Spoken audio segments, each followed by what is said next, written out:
Welcome to the Bulwark podcast. I'm Charlie Sykes. This is the day after, of course, we learned that the former president of the United States is telling associates that he expects to be reinstated as president in August. I'm sorry to laugh about this.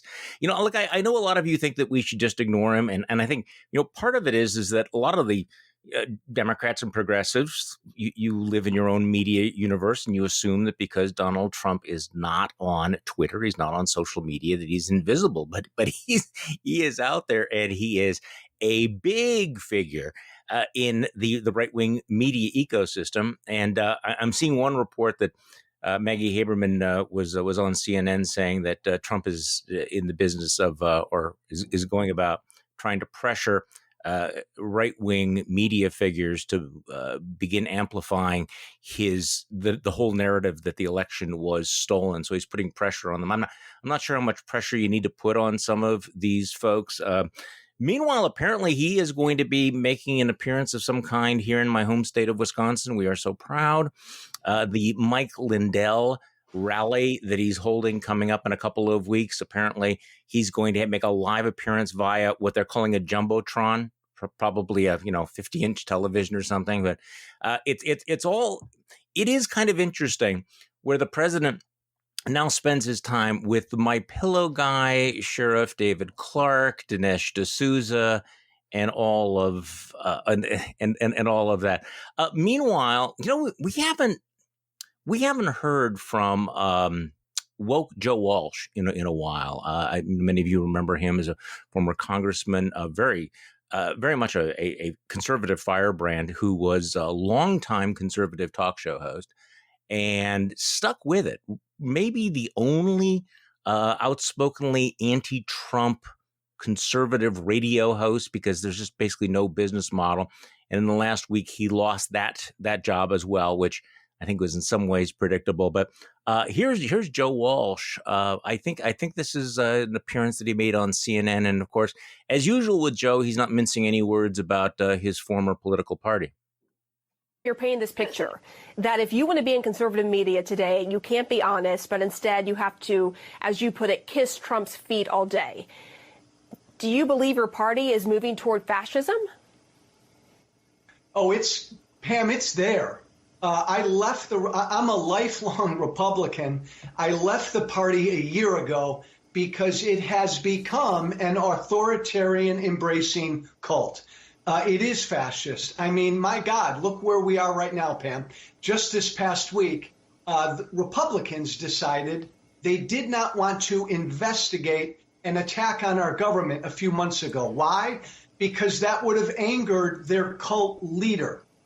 Doesn't matter where you stand on the issues, Pam. I'm still a conservative, have always been, but that doesn't matter in today's Republican Party. You're either with Trump or you're not.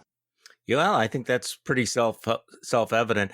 But the only problem with the whole Republican Party is fascist is that they're also playing this victim card. I suppose that's not contradictory, but I just had to play this little soundbite from Eric Trump, who is really playing the victim card rather aggressively in this appearance on, you guessed it, Fox News. Sean, I agree completely. Listen, I'm on the receiving end of it every single day. My father gets subpoena after subpoena. We do as a family. They attack us. They go after us for doing absolutely nothing wrong. We gave up business when my father went to the White House. Wow, you can hear like 1,000 tiny violins just playing with this. Well, I suppose the good news is the subpoenas are coming. This is something that you need to keep in mind with all of the other spin, that there are these legal challenges. Okay, speaking of legal challenges, we need to dive into what's actually going on while Republicans are moving so aggressively to memory hole what happened on January 6th. The criminal cases continue to move ahead. And the one guy who has been bird dogging this and has really become my source of information about what's going on with the prosecution of the actual insurrectionists is Scott MacFarlane, who is an investigative reporter with NBC Washington and a contributor to MSNBC. Scott, thanks for joining us. I appreciate it very much. Hey, Charlie, you got the best podcast in America. It's an honor. Well, thank you. So this is like your thing now. Just before we get into it, I mean, this is your beat. You are monitoring all of these cases that have come out of the January 6th insurrection, correct? I'm drinking out of a fire hose. I mean, there's 460 cases and they're all fluid and they're all moving. So to bird dog these, it's a full-time job. But yeah, I took this on voluntarily because when I watched it happen as a former congressional staffer, as somebody who covered Congress for 20 years, nothing else matters until we get to the bottom of this. Nothing else matters to me until we figure out who ordered this, whose idea was it, who funded it, who are these people, and who are they going to flip? Now, will we find the answers to those questions in these criminal cases? I mean, you raise an interesting question. Most of these, of course, are having to be narrowly focused on the specific defendants and their specific actions. So are we going to get, at the end of this process, that kind of global picture about who knew what when, who ordered what, who inspired what? We're only going to get it through these court cases, Charlie. You'll note that since January 6th, almost 150 days, there's been a total of 0 press conferences from the U.S. Capitol Police explaining what happened that day. 0 press conferences from the U.S. Justice Department, which, oh, by the way, is handling the biggest criminal investigation in American history right now. So the only answers are from the court filings. And the federal government, when they submit these court filings, Charlie, they make news in subtle, small ways. On page 28, in a footnote, in a brief argument before the judge at a status hearing. So we have to watch every hearing. We have to read every filing. For an investigative reporter, this is kind of the way we like doing business. We like to be the people who unearth the scoop or unearth the big get for the day. It's just alarming that we have to do it on something so important. Okay, I want to get to a bigger picture in a moment, but I got a tweet today that is just I just had to start with all of this. You had 2 tweets. One, a defense lawyer handling some of these cases told you that, I'm going to read your tweet, tells me a few defendants in the D.C. jail have formed the most uninformed jailhouse lawyers group you can imagine. So how strong is the crazy in the jailhouse? Oh, it's pretty crazy. It's pretty strong. Here's what I'm told. The D.C. jail is not commenting on January 6 cases. They've been stifled by the Justice Department, which is fine. But the defense lawyers are talking, and they say that the January 6 defendants who are locked up, and this is going to be the people facing the worst of the worst allegations, which is why they're locked up pre-trial, that they've been segregated from the rest of the population. I suspect they're not terribly popular with the rest of the population. So they're together, and being together is particularly dangerous for people with no experience, no criminal pasts, no idea how the criminal justice system works, no idea how the DC jail works or the DC federal court. So they've kind of started talking together, and defense lawyers are frustrated for 2 reasons. First of all, because they're sharing all kinds of bad information, have no idea what the hell they're talking about, but also a lot of these defendants in the D.C. jail, according to the defense lawyers I'm talking to, think Donald Trump's going to swoop in and save them, and that there's no need to cut a plea. There's no need to cooperate, participate, or be real vibrant with their defense because Trump's going to bail them out. Okay, how is this going to happen? You say the same attorney tells me the plea negotiations are going to be this huge challenge because the defendants think that Trump is going to save them. So do some of them believe that he's going to become president again, that there's going to be a coup and he's going to pardon them? Do they think he's going to write a check? What do they think? How does Trump save them? Probably a mix of all those things, but this is the irony. This is the rich irony of the last few weeks. The more Donald Trump talks, the more he tells people he's coming back to office in August, the more that he continues to deny the validity of the election, the more difficult he's making it for these defendants. The judges are being explicit. They have concerns about releasing some of the more violent defendants, those who are accused of more violent crimes, because they're worried about what Donald Trump's saying, that he's going to cause them to act out again, to commit another crime, because if he denies the election, and if he is, in one judge's words, the sole source of information for an insurrection defendant, it's dangerous to release the insurrection defendant to somebody who continues to wage war against the truth. So the judges have explicitly linked Trump's continuing big lie with these cases. Yes. I mean, the judges are saying there's a risk of the big lie being perpetuated and releasing defendants who believe it, defendants who are accused of insurrection the first time they heard the lie. So this is complicating matters for the defendants. And I think the defense lawyers probably shiver every time they hear or see a post from Donald Trump's blog. So let's just talk about who these folks are and the extent of the investigation. This is a massive investigation. I think we find out through these court filings how much of the social media they've been able to access, phone records, all of this. A lot of the evidence, and I think this is pretty well known, a lot of the evidence is relatively easily obtained because many of the insurrectionists have bragged about it. They put pictures of themselves or information about what they did up on their social media sites. Is that one of the main sources of information, or are there others as well? These charging documents, they're almost like they're trolling the defendants. The defendant says on his own Facebook page, "I was there. It was the greatest day ever. We took over the Capitol. Don't let anybody tell you it was Antifa. It was us." This is simple. This is color by numbers for the federal prosecutors in some cases because they had access to Facebook, Twitter, Instagram, or Parler, or they've gone the search warrant route and gotten access to prior Facebook posts that some of the defendants, after the insurrection, decided to delete, recognizing this might not be good to have, remaining up on my Facebook page.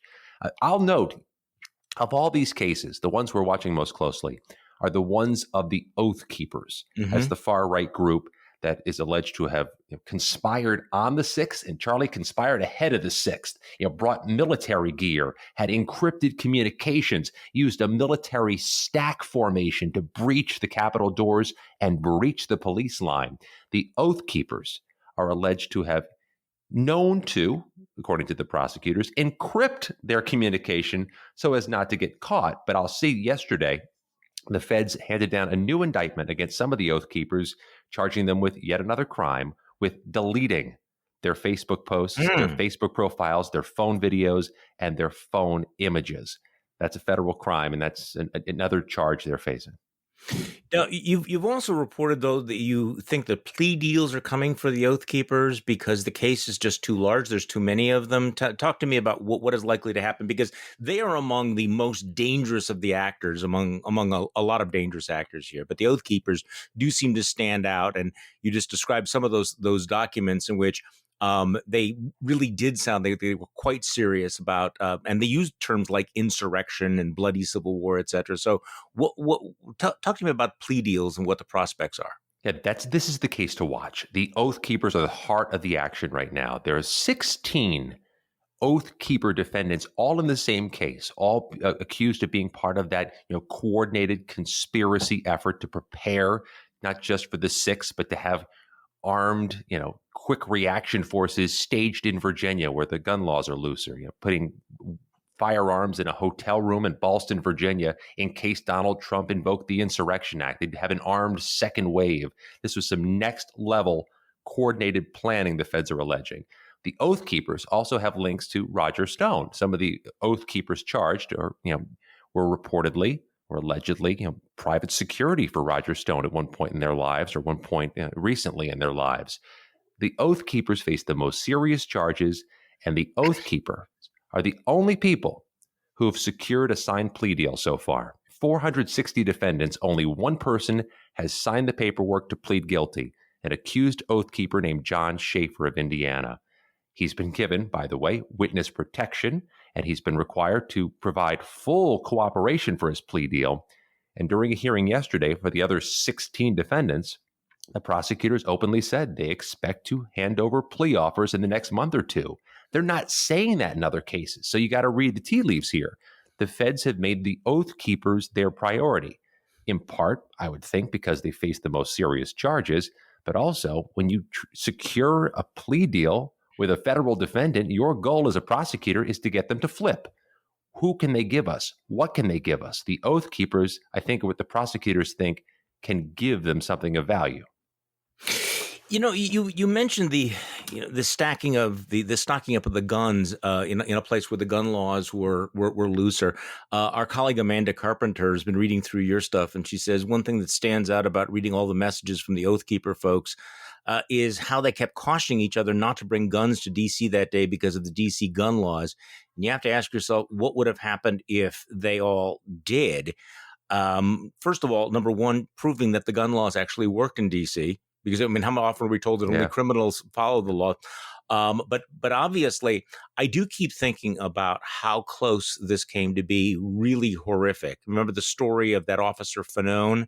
Was he the one who they were trying to get his gun, take his gun from him and kill him with his own gun? Yeah. Well, and these officers had to make the decision that if they used their weapons, if they fired their weapons, what would have happened? I mean, you could have had dozens of people who were killed because there were, in fact, guns present in the Capitol, weren't there? And that's the thing that ticks me off the most. When you hear, members of the U.S. Senate saying it didn't look like an armed insurrection to me, a simple Google search will show at least two defendants, have specifically been charged with carrying on their person in the mob. So we know the allegations are specifically of an armed insurrection. In fact, one of the two who's charged with having a gun in his person when he was in the mob was also accused of having 11 Molotov cocktails in his pickup truck and a whole cache of weapons there, too. So this was, to a degree, an armed insurrection based on what we've seen charged so far. But more strikingly, and I adore Amanda, and I'm really glad she picked up on that, they are clearly planning, according to the charging documents, for DC's gun law and how to work around it. Stage the weapons at the city limits. Go back and get them once Trump invokes the Insurrection Act and all these laws, these gun laws, are moot. I mean, there was a preparation, according to the charging documents, for guns to be near and in this mob. And so why don't DC police open fire on the mob with their firearms? Any number of reasons you can think of they wouldn't want to do that. Sure. Not the least of which is they're outnumbered and they don't know how many people are carrying on the other side. So this story becomes so dystopian, and I think some people have a hard time understanding. Okay, you're talking about these patriotic, pro-police, we back the blue, Trump-supporting types, and yet they are prepared to bring weapons into D.C. Who are they prepared to shoot? I mean, I guess this is part of the thing. All of this gun cosplay, cosplay that they engage in, shedding of the blood of tyrants. Are they talking about shooting soldiers, National Guardsmen, Capitol police officers, DC police officers? Who? Oh, that's a really good question. In some of in some of what we've seen filed in the federal courts, we see the defendants accused of having guns or wanting guns or wanting to attack. They're worried about Antifa, they say. They need to have the guns, or they need to have the bear spray, or they have to have the shields to fight off Antifa. Okay. I mean, there's been no evidence Antifa was there, and anybody saying Antifa was there is going against what some of the accused insurrectionists say, which is, don't let them tell you it's Antifa, it's us. But the police got a real bad welcome on site from these back the blue insurrectionists. I mean, there is one defendant who appeared in court Wednesday morning, this morning in D.C., and he's trying to get bond to get released from jail. According to what the feds say, when D.C. police arrived that day to help out, this accused insurrectionist told the officers, "You're outnumbered. There's 1 million of us here. Why don't you go listen to Trump, your boss, and step away?" And some called the officers pigs. Some called the officers traitors and more vulgar things than that. So whatever back the blue force there was in this mob wasn't backing the blue. It was very interesting. The Washington Post has a report this morning that 20 Republican senators declined or didn't get around to meeting with the Sicknick family, which had wanted to talk with Republican senators before the January 6th commission vote.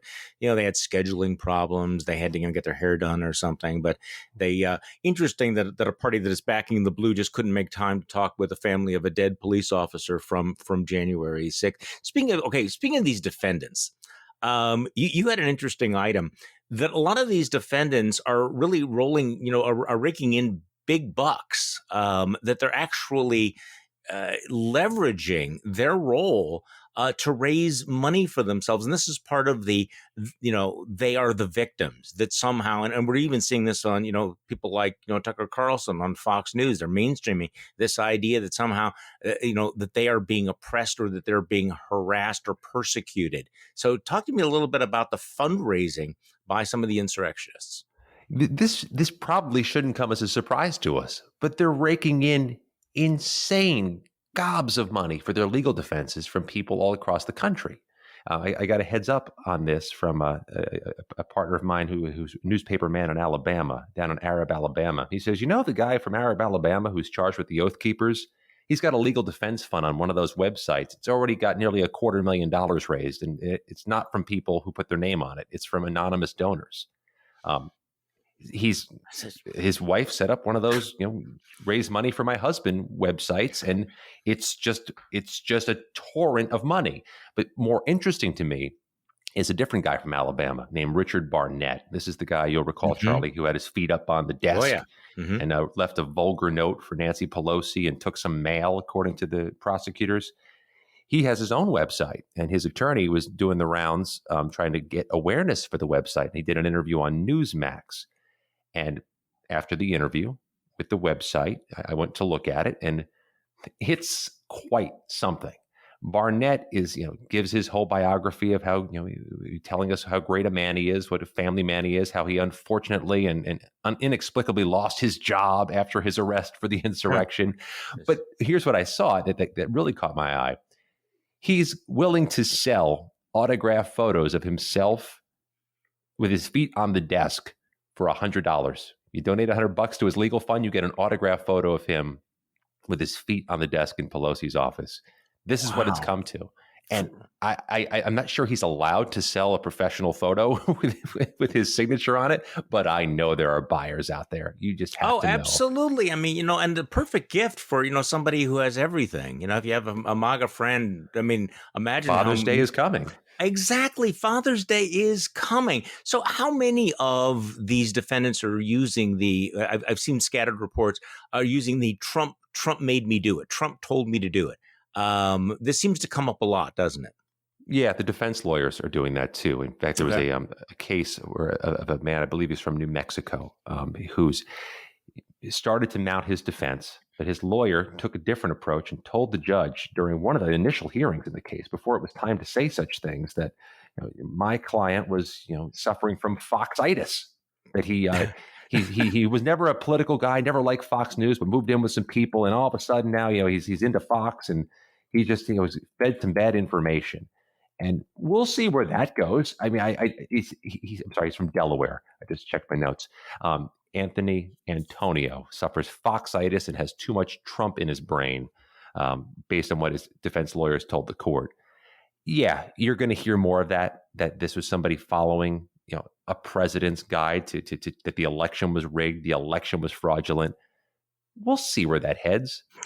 I'm almost more interested in the people who celebrate it and can raise money. I mean, you can raise enormous amounts of money for your legal defense fund. I don't even know what the restrictions are and how you spend it. I don't know either. Now, earlier in our discussion, you mentioned that every time that Trump doubles down on the big lie, it makes it actually harder for the defendants because the judges are watching this and take a real jaundiced view of all of this.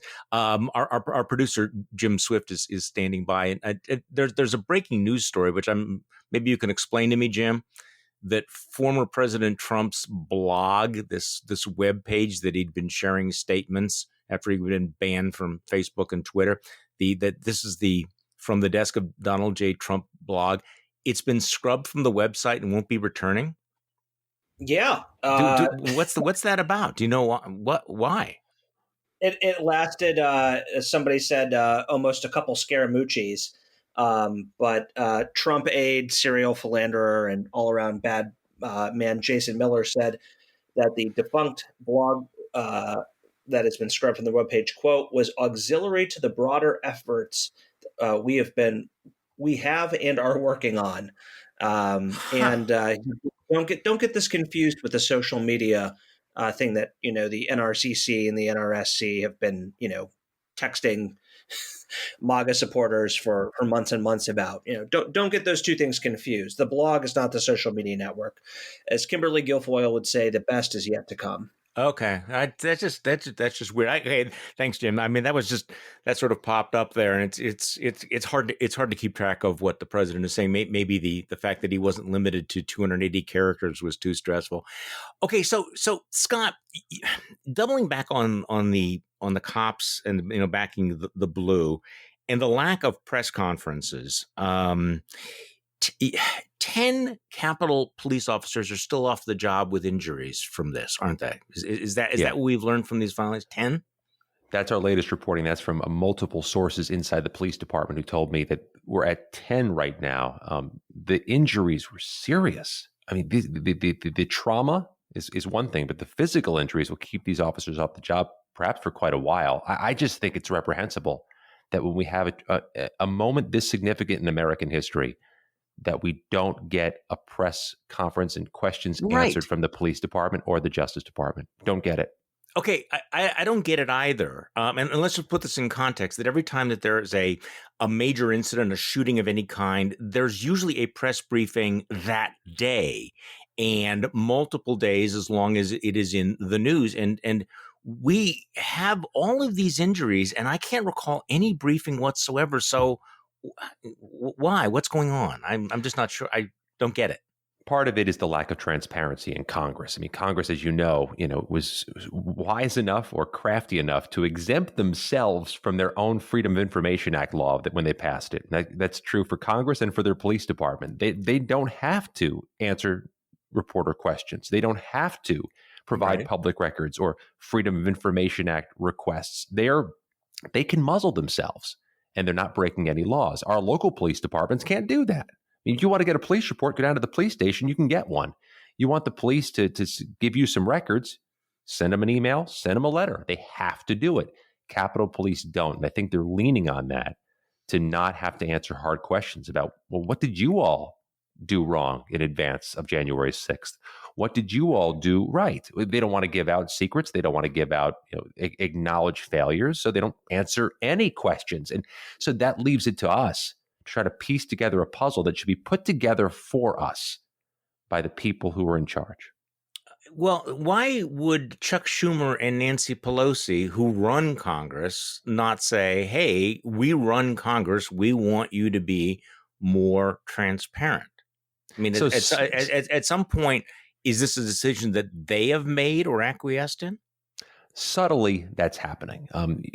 Go lower down the totem pole. If you go to the Democratic chair of the subcommittee in the House with oversight over Capitol Police, he's saying he's going to withhold funds, or he's leveraging his spot in the Appropriations Committee, I should say, to get Capitol Police to have more press conferences and to be more open about answering questions from Congress and the public. So that's starting to happen, but it's a process. It's probably a glacially slow process. There are politics there. I mean, it's hard for the House or Senate to pass anything right now, including a January 6th commission, much less changing the infrastructure and the operations of the police department. But what's more, there are relationships there. I mean, these members, their staffers have relationships with police, so making changes doesn't always go over well, and it can damage relationships. It's the same process that gets everything else stuck in the mud in Congress. Okay, so there's been a number of developments about the people who've been charged. They're not all in jail. Some of them are being released. I saw the report about the woman who was accused of stealing Nancy Pelosi's computer. Apparently, she's been allowed time off for job hunting by the judge. Is that what's going on there? She's freed from home confinement? I'm gobsmacked by that one. To answer your first question, 90% of the defendants in these cases are free from jail pending trial. Only the most serious cases are the defendants being held. The woman you referred to is Riley Williams of Harrisburg, Pennsylvania. She was the one who was accused of taking that computer from Nancy Pelosi's office and of kind of guiding the mob through the Capitol that day.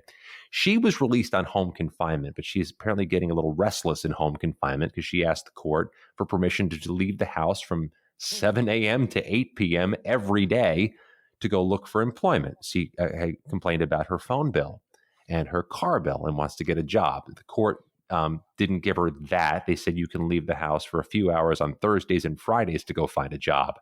And I'm not judging that decision. I'm just wondering what the court's allowing her to leave a couple hours, 2 days a week to find a job is going to do for her if she gets a job.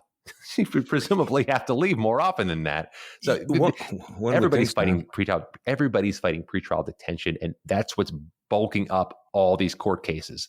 Everybody's going to court every day trying to either get released, change their release. This is moving so slow, Charlie. There's no way any of this goes to trial before 2022 at the earliest. Now, some of the cases have been dropped, right? I mean, there was one of the cases. There was this guy from New York that they decided they didn't have enough evidence against him. I mean, so how many? Give me some sense of how many of the cases are proceeding. How many have they decided? Okay, this guy might have been just a bystander, or we just don't have enough evidence with. Just the one. That's the only one that's been dropped. It was dropped Tuesday against the man from New York. The feds, I think, indicated in their filings they didn't have quite the evidence they needed to move forward with the prosecution. I've already seen another defendant file a motion for dismissal citing that case, saying you don't have enough evidence in mine either. He's one of those county commissioners from New Mexico who was charged. We'll see more try to get dismissed, but that's kind of the unicorn, Charlie. Everything else is moving forward. But you have to manage expectations. These are going to go slowly. They're going to move. You can measure these cases better by months or years than by days or weeks. So why is it slow since we have so much video and audio and social media evidence? Two big reasons. First of all, the courts are operating at limited capacity still because of COVID. I mean, they're ramping up operations again. There are jurors allowed back in the courthouse. They hadn't been there for months, but there's a huge backlog from the COVID pandemic. I mean, there were trials that were supposed to happen last summer that are sitting around that haven't happened yet. There were hearings from last fall that still have to happen. So you've got a backlog to work through before you get to January 6 cases. But what's more, this has totally choked the D.C. federal court. All of these cases, no matter if the defendant was from Wisconsin, Nevada, Texas, or Florida, all the cases go through the D.C. courthouse. We have 460 cases so far. Could be 100 more coming. This is a courthouse that's accustomed to having 300 criminal cases in an entire year. We are in June, and we're almost double that. It's just going to go slowly. And they're still looking for some folks, right? I mean, they have not actually found everyone they are looking for, so there are more charges coming, correct? I would expect dozens more. Dozens. The prosecutors have indicated could be 100 more, but there's the big one still. The big one hasn't happened yet. Who the hell dropped off the pipe bombs? Yeah. Outside the RNC and DNC headquarters. Those were live, active pipe bombs that the police said would have caused great destruction and were, by the way, an effective diversion of police that day. The police have acknowledged that as well. They as of 2 weeks ago, not only had there been no arrests, the police chief in D.C. acknowledged to Congress there are no suspects. That seems odd. So let's take a step back. I mean, it's easy to get into the nitty gritty here, but you've been following this, you've been reading about this, you know a lot about these people. So I guess the question is, I'm sure you've thought about this. Who are these people? And whether you break them down into categories, because I'm sure that there are some people who might have just been bystanders, who just showed up for a peaceful demonstration, who had nothing to do with it, and then you have the hardcore. Do you break them into categories in your mind? The different gradations, because I mean, obviously, part of the spin of this is that there are certain Republicans in Congress that want to focus on the touristy, innocent bystanders and ignore the people who were beating police officers with flags. So there's a continuum, right? I mean, they're not all the same thing.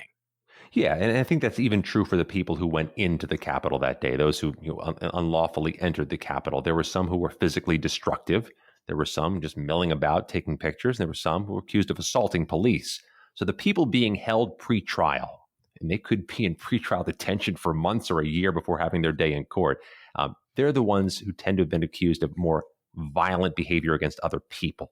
Assaulting an officer with a bat, with a hockey stick, with a sharpened flagpole, or with pepper spray, chemical spray. There are others who broke things or took things. We saw a man in court earlier this week who was accused of stealing a bunch of papers that were outside an office in the Capitol and putting them in his backpack. And that was different than other people who were just milling about or screaming insanity, about Trump or about the election or about this is our house or you don't belong here, we belong here. Yeah, there's a real continuum. But what I'm looking for here are patterns. And This is not a monolithic group. None of this happens in a vacuum, but an overwhelming number of the people at the insurrection and charged were men. It's hard to escape that.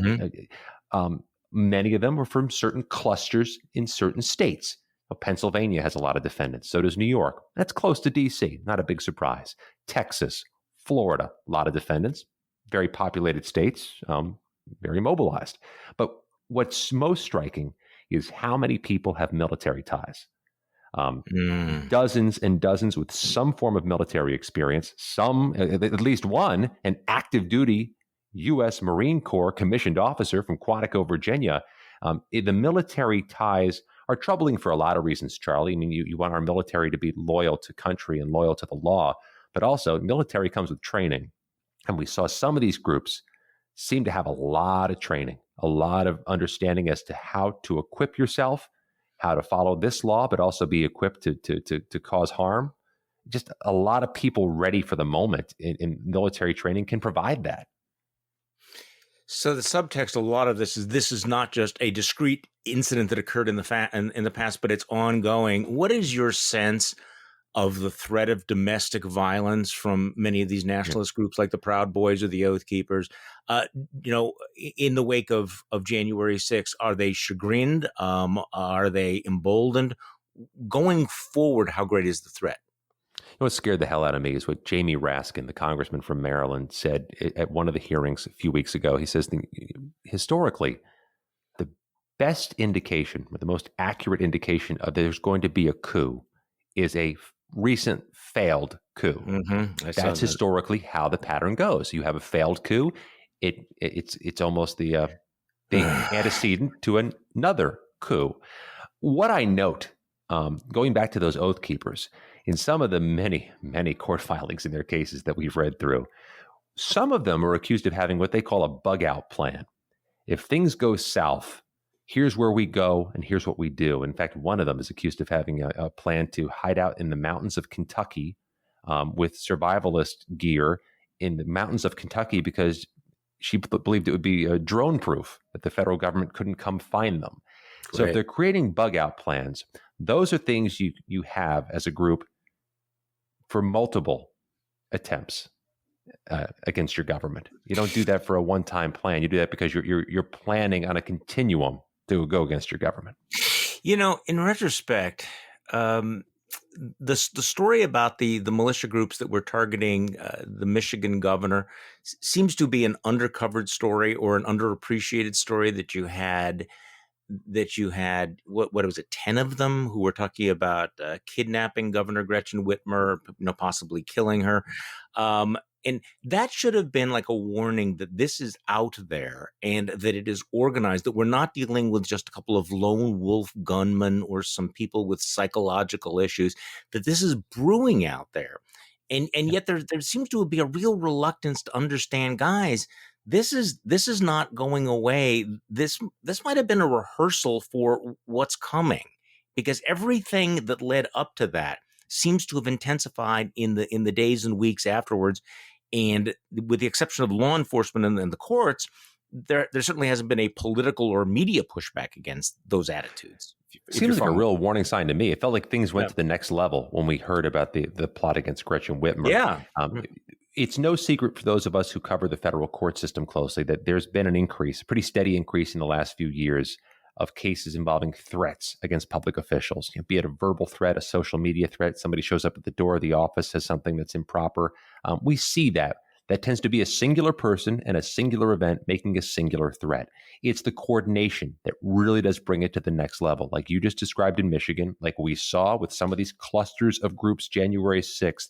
The coordination obviously should concern federal law enforcement, but it's also concerning the judges. As I said earlier, the judges are more hesitant to release some of these defendants because of the ongoing stoking of the fire by people who deny the election.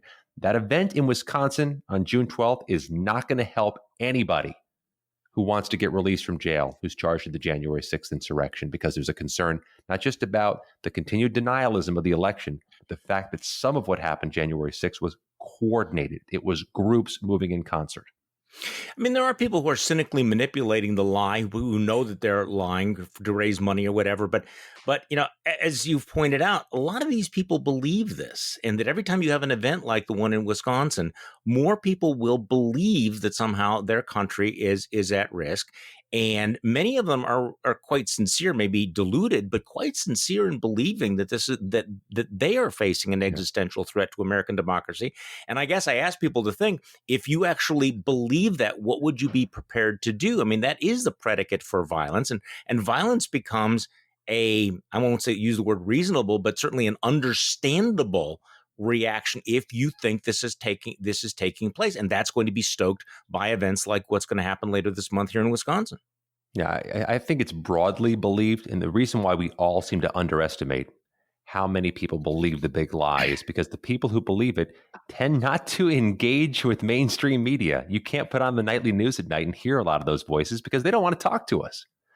If I knocked on the door of somebody who had a Trump or a Gadsden flag outside their house with my NBC logo and my microphone, they may be more hesitant to talk to me than other people because they tend to be distrustful of what they call the mainstream media. So their voices aren't heard.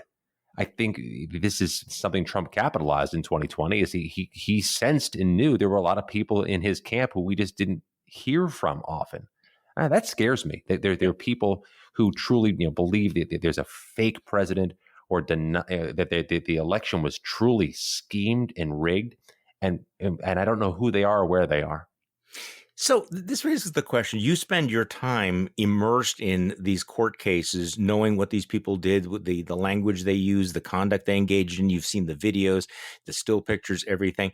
What was your reaction when you started to see Republicans in Congress minimizing it, saying, "Oh, come on, it wasn't that bad. This was a largely peaceful protest. This was just typical tourists going through the Capitol"? What was your reaction, living this day, hour by hour, day by day?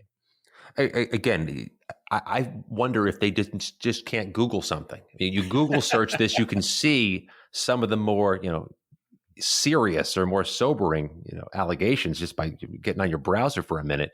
But as somebody who's lived and worked in Washington, D.C. for almost my entire adult life, you get used to the concept that the rest of the country has a caricature of Washington. They think of Washington as the place where the fat cats and the too powerful people operate and live, and they just don't like us. And I think back home, for a lot of these members of Congress who deny the insurrection, they think they're scoring points with constituents who don't care for Washington, D.C. and don't mind what happened as much as I do, as somebody who's worked in the Capitol. And it's jaded and it's craven, but I think you never lose out with your constituents by criticizing Washington or taking a hard line on Washington. And I think that's just a symptom of it. So I was gonna close by asking you what you're going to be watching for, but I think you've already answered that. Keeping an eye on the Oath Keepers and whether they're plea deals. You think that's where the action is right now, going forward? That's the heart. That's the whole ball game. The Oath Keepers face the most serious charges, and they're the ones the feds are saying plea deals are coming. And if plea deals are coming, it's because they think the Oath Keepers can provide something. And that's what everyone wants to know. Who can they provide? Who can they flip? It's really the question, Charlie, of all this. Was this an organic mob mentality, spur of the moment thing? Or was it somebody's big idea to send an outnumbered force into the Capitol with legal arms to overpower the government and stop the counting of the Electoral College? Was this a grand conspiracy? And if it was a grand conspiracy, and we find out who's behind it, the Oath Keepers might be the passageway to it. Would that include people in political office? We haven't talked about that, whether any of these, because I haven't seen any indication that any of these cases have touched on any acting members of Congress or the administration yet. Yeah, our friend Barbara Comstock messaged me that question the other day. So when do we find out what members of Congress were involved? Right. They're going to be careful. The Justice Department is being judicious with these filings. What they don't say is important. And it's a big if they were going down that road, I don't think they'd let any tea leaves out for us to read anytime soon. Scott MacFarlane, thank you so much for joining me. Scott is an investigative reporter with NBC Washington who has been covering January 6th. You can follow him online on Twitter or see him on NBC or MSNBC. Scott, thanks for spending so much time with me today. Thank you, Charlie. And thank you all for listening to today's Bulwark podcast. I'm Charlie Sykes. We will be back tomorrow, and we will do this all over again.